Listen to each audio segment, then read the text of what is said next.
দেখে আরেকজনের প্রশ্ন তুলবার কোনো অধিকার থাকবে আমি বিশ্বাস করি না।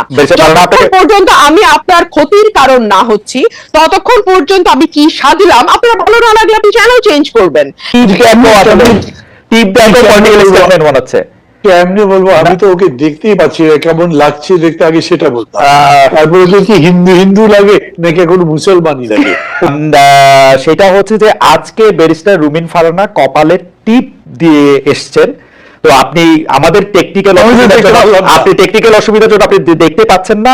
অনেকেই মনে করছে যে এই টিপটাও পলিটিক্যাল, আমরা কি একটু political statement by barrister Farhana. আপনি কি এটা নিয়ে 10 সেকেন্ড বলবেন কিনা? আমরা এটা শেষ করে দিতে চাচ্ছি।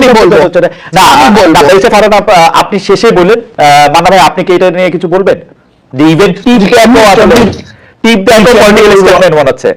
এমনি বলবো, আমি তো ওকে দেখতেই পাচ্ছি কেমন লাগছে দেখতে, আগে সেটা বলতাম। তারপরে তো কি হিন্দু হিন্দু লাগে নাকি এখন মুসলমানই লাগে? ওকে কি সেকুলার লাগে না কি লাগে কিছুই না দেখে বলবো। তার মধ্যে হিন্দু মুসলমানের কোনো বিষয় নেই। ওকে, ব্যারিস্টার ফারহানা, আপনি যদি দুইটা বাক্য বলেন যে এটা একটা পলিটিক্যাল স্টেটমেন্ট কিনা। আমি যেই পরিবারে বেড়ে উঠেছি, যেই পরিবেশে বেড়ে উঠেছি, সেখানে 5 ওয়াক্ত নামাজও যেমন চলে, সেখানে রবীন্দ্রসঙ্গীতও হয়, গানও হয়, কবিতাও আবৃত্তি হয়। এবং আমি সবসময় টিপ পড়ি, হয়তো টিপের সাইজটা ছোট ছিল, হ্যাঁ এখন আমি বড় টিপ লাগিয়েছি, বিষয় ভাবতে পারেন। তবে হ্যাঁ, একটা মেসেজ তো আমি দিতেই চাই যে নতুন বাংলাদেশে কারো লেবাস দেখে, কারো পোশাক দেখে আরেকজনের প্রশ্ন তুলবার কোনো অধিকার থাকবে আমি বিশ্বাস করি না। যতক্ষণ পর্যন্ত আমি আপনার ক্ষতির কারণ না হচ্ছি ততক্ষণ পর্যন্ত আমি কি সাজলাম, আপনার ভালো না লাগলে আপনি চ্যানেল চেঞ্জ করবেন, কিন্তু সেটা নিয়ে সমালোচনা করা এবং সেটার কনক্লুশনে পৌঁছে যাওয়া এটা খুবই হাস্যকর। ব্যারিস্টার রুমিন ফারহানা, আপনাকে অনেক ধন্যবাদ জনাব মাহমুদুর রহমান মান্না।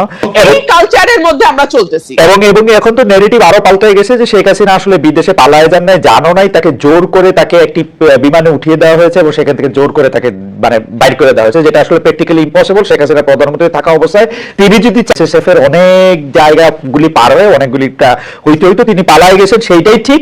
বাট ন্যারেটিভ এখন পাল্টানো হয়েছে। আমরা একটু মান্নাদের কাছে একটু জানতে চাইবো।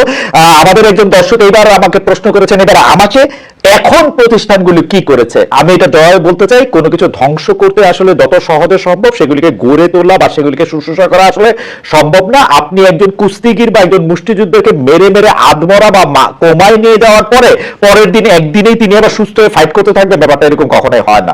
প্রতিষ্ঠানগুলি এখন কি করছে সেটা ক্ষেত্রে হচ্ছে আমার জবাব। 15 বছরের প্রতিষ্ঠান ধ্বংসের ধ্বংসের ফলে, এটা আমার মতামত, বাংলাদেশকে 35 বছর ভুগতে হবে ধ্বংসের মতো একটা প্রতিষ্ঠান নিয়ে।